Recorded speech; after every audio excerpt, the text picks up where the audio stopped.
Hello, you divine, infinite human beings, you're all that is, ever has been, and ever, ever, ever shall be.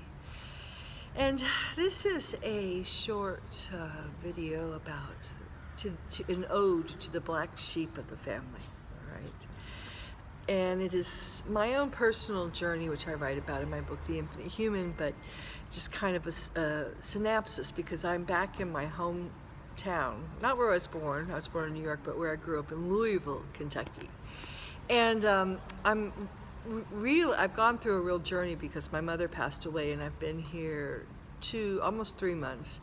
And I've gone through a healing journey deeply, and I think some of the things that I've overcome and moved through the 3D world into the perspective of the 5D reality, that's the reality, will help perhaps resonate with you, perhaps something that will help to heal you, because it's the truth that's not being told, and the truth is always very healing.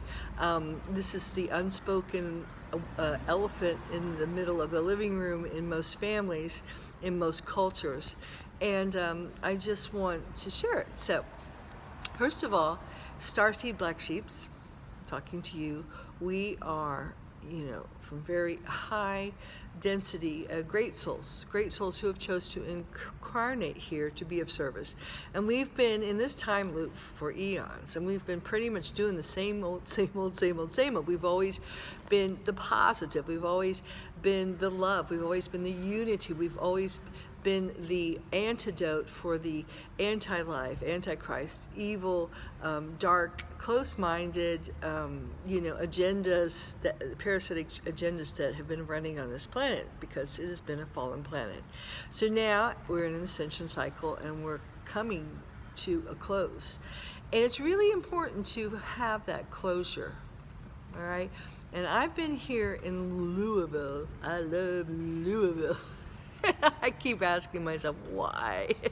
Why did I choose this place? Well, I chose my father, and my father was a starseed, and my father was a really magnanimous man who wrote many, many books and was a pioneer and, a bridge builder, as he called it. And he had a unique gift that I don't have, because he was, from Kentucky, and he could really relate to that good old, hometown. He actually entered as a minister and moved outside of religion, took spirituality outside of religion, and pioneered that here. And my God, this is like the center of the Presbyterian Church, and he was a professor at the Presbyterian Seminary. So he was a very good role model, and he, had that fortitude. Now, I don't have that much patience, okay? And that's probably a sign of my times, a sign of my generation, because the truth is, we've been doing that for so long. Actually, I have. My husband was the same way. He was a doctor, and he would go into medical communities, go right into the heart of the beast, and be the change, which took a lot of cojones. It took a lot of courage, all right? And he did this. And, these were role models for me. And I guess in many ways I've done that too. I've been doing this for a long time, but I'm tired. Maybe you are tired too. And I think part of the problem, though, is as women, okay, we're always, getting drawn into these parasitic, narcissistic, rescuer becomes victim. Now, that's something I did learn from my father. Rescuers become victims, but we're always kind of being pulled in out of our good heart. I talked about some, like, for example, Pocahontas was someone who was a starseed who was usurped, and her good intentions. And so many of us from the Grail lineage have had our good intentions co-opted, usurped, and cannibalized. Our bodies raped and our consciousness. So the time now is to be of service, of course, because how can we not? We are of service, but a higher service, and we have to have boundaries.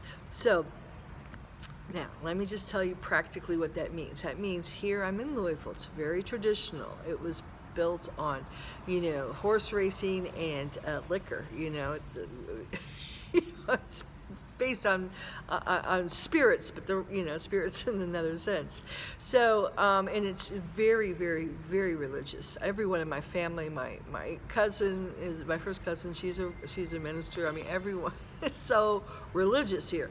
And it's homey, my old Kentucky home, families, but families that come together like this, not the true essence of our spiritual families, which are starseed families, that are monadic conglomerations that resonate in high frequencies and unification. But these are like codependent, narcissistic family units. I put both my hands together, but I can't. That we have been spawned in, and it's a fallen planet. So the family is all wrong. My father was a family therapist, and he started a certification program for people to get their master's in marriage and family therapy, and he pioneered some of the transactional analysis concepts of rescuers and victims, the games people play, kick me and whatever, trying to get people's attention. So hello. So that was a good foundation that I grew up in. But we still had our shit, and I write about it in my book, Infinite Human, of the patterns. And these are karmic patterns that we all come into. We choose our parents, and we come in because we need to break these karmic patterns. So I've been at a spiritual festival here in Louisville. I wanted to do it. I'm in Louisville. Now, I've been going all over the country. I've been in several other spiritual festivals in Virginia Beach, Indianapolis, Nashville. I had people, I didn't even have my books in Nashville. I had people that bought my book and showed up with it just for me to sign it, to get a soul mission reading, because I don't do that very often. I had people in Virginia. I dropped a card and someone found it in Williamsburg and called me, "Are you Infinite Human?" I had people that I would show up late, because it takes me a while to get detox and everything to be able to do what I do, who were waiting for me, to buy my book and to sign it in Indianapolis. I mean, people hungry. Of course, here in Louisville, where I grew up, nothing, absolutely nothing. It's like I'm the plague, they're like, there's all these other booths and they'll go like around me. Now I wanted to do this because I'm getting ready to go there, so I didn't want to do it in the festival. But and I looked around, and I was there 7 years ago, developing my intuitive abilities and doing readings, and the same old people, saying the same old things.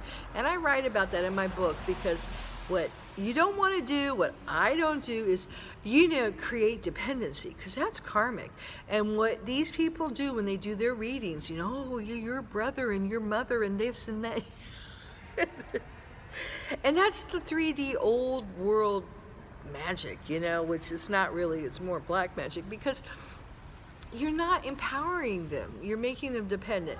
There's one lady that's next to me at this, and I went to her before, and she really said some very, not good things that caused a lot of problems in my family, but she puts her little timer on. Okay, how much time do you want? And then, ding, okay, it's like a slot machine, And these are the readers that I'm surrounded by, but I'm not going to say anything. But anyway, that's okay. So, yes, you can pet her. So, back to the video, sorry. Oh, you're so cute. Oh my goodness. I'm going to wrap this up. Okay, so the point is, you're never a prophet in your own hometown, and you chose, starseeds, probably everyone chose very conservative families many times where they're the black sheep. They're doing it different. They chose communities that are very traditional because they are the light. My name is Elizabeth, and it means Lighthouse of God, and I was called Liz. And I was, since day one, like nursery school, mothers would say, "Oh, Elizabeth, Liz is a very loud child." Or in school, I stuck out like a sore thumb, and I didn't know it. I didn't know I was different. I just, talked to my, all my stuffed animals, and I was so creative, I couldn't contain it. So I was always making up stories and creating neighborhood plays and school plays, and I was like a whirlwind of creativity.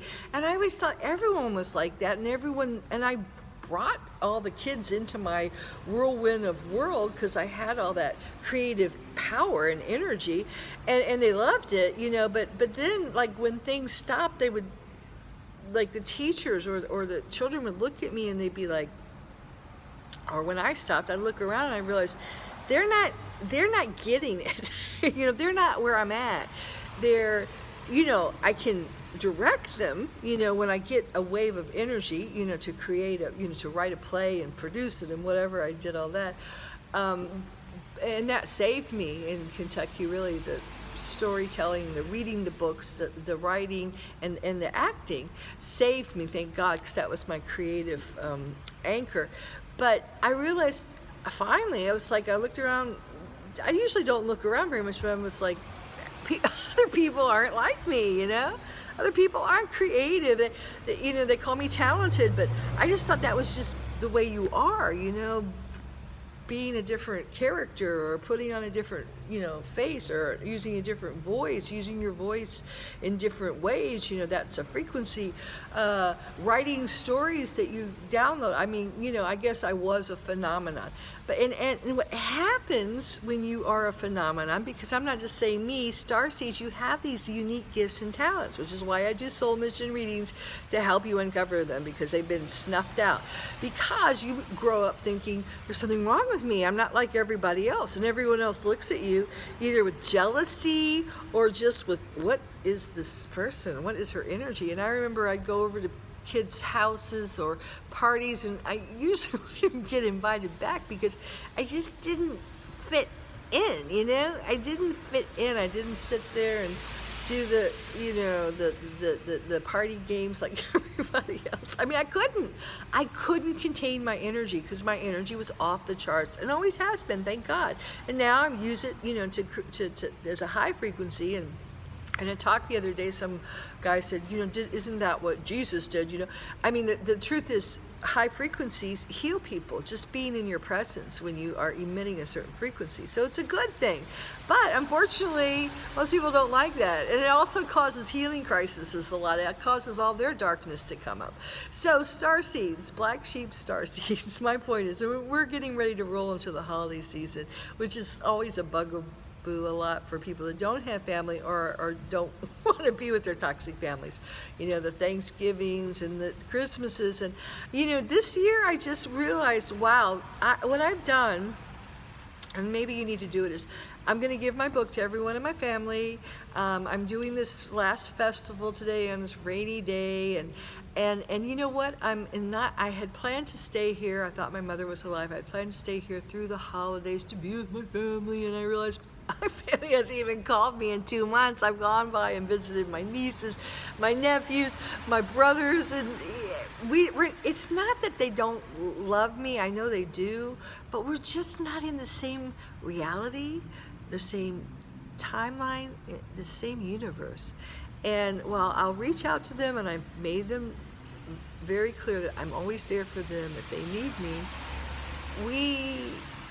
and I'm just saying, this is me, but we're going to have to cut those ties, those cords, to free ourselves to be of service to our real families that we are now coming together. We're finding them. They're in the stars, but they're also many people, many of us, starseeds, we're coming together. We're forming new families. That's why I say join my website and join the infinite human family. It's not because I'm going to sell you a coaching package, or I'm not about that.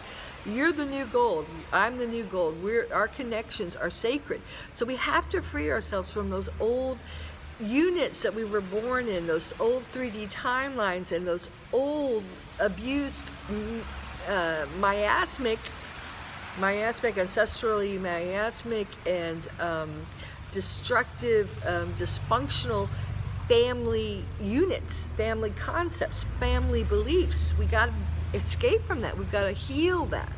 And we have to realize there was nothing wrong with us. There was nothing wrong with you. There was nothing wrong with me. There was nothing wrong with you. Nothing. You were just a bright light of brilliant light in a world of darkness, in a fallen planet where you were anti everything that they were. Actually, they were anti. You were life. You were light, true light. You were truth. You were unity. You were love. You were everything that this parasitic fallen planet and the powers that have commanded it has tried to douse out, has tried to stop, has tried to cast out. So all the family units you grew up in, the society you grew up in, the educational structures you grew up in, the institutions that you worked to maneuvered, the work environments that you participated in, they were all anti, going in the reverse fallen systems. And your energy was all about change. So we've had to do that. Most of us know the 3D system. And now we just have to detox from it. We have to let it go. We have to, and the biggest thing for me as a woman, okay, and this many can, when I leave here, I'm going to leave the 22nd. I've decided, cutaway date. The 22nd of every month is a cutaway date. And I will have given everything I can possibly give. I will give a copy of my book, which is like a manual, Ascension manual, to every member of my family. I have been available in the toxic environment, and I can't continue to do it anymore. And you know why? It's been hard in the past because people have vampired and parasited energy, from us lights, brilliant lights. But now the dark side is our best friend, and they've made it almost impossible, because I will tell you the truth now, at the end of the video, if you've stuck around, that being in these enclosed spaces, they're like conference halls or whatever, fairgrounds, you have it, with people who have been axed, have been injected. It's not just me, Kiki. I go and sweat for 2 hours and get the toxins out, but Kiki can't sweat, and she's just feeling it. And they come up to you, they're good meaning people, but I won't do readings, unless someone I know, they're like, I've been waiting for you, yes, this book's for me, and I know they know, and I know, you can sense it, but money's not my God. I would never do a reading for someone, just for the money. And the truth is, they're probably not going on that timeline, not now. So they're not my tribe, they're not my infinite human family. And I can't keep putting myself out there in public like that. And I think you too, who are working jobs, who are with family members constantly that have had this weaponry, it is running reverse polarities, and it's very, very draining of your energy. So when I come home at night, from one of these, I've got one more, and that's the last one I'm doing in Cincinnati, but when I come home, I have to detox. It's very draining. I fall asleep and I've isolated everything else, and the biggest one now I'm seeing is the injected people, because they are draining our lights. So we have to, that's the motivation that we need, to kick our little rear ends and to take all this love and all this that we've given and given and given, and the song, and you give yourself away. You've been giving yourself away, and they've just been, and then, it hasn't been.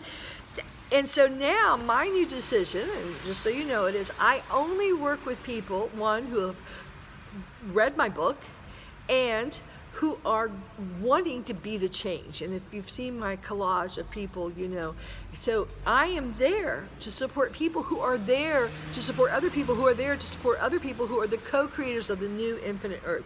I'm there to support someone who's going to do something with my energy, and then they're going to take their energy and give it to someone else who's going to do something. We need people who are going to change, who are going to create this new 5D earth on the 5D timeline. Otherwise, you're just taking your pearls before swine. You're just pouring all your love, all your energy, all your everything into, sand. And we can't keep doing that, because our energy is vital. Our light is precious. So I hope this helps you. Black sheep, go forth, cut the cords, position yourself firmly on the 5D timelines. Let the relationships go that are not feeding you. Let them go, let them go, let them go. I know that's probably the hardest thing for most of you, the hardest thing. But you're going to have to cut them away, give them everything, that one last thing, so you know you've given them everything you could possibly, I'm joking, possibly give them, and then set them loose on their beautiful own free will journey. Ciao for now.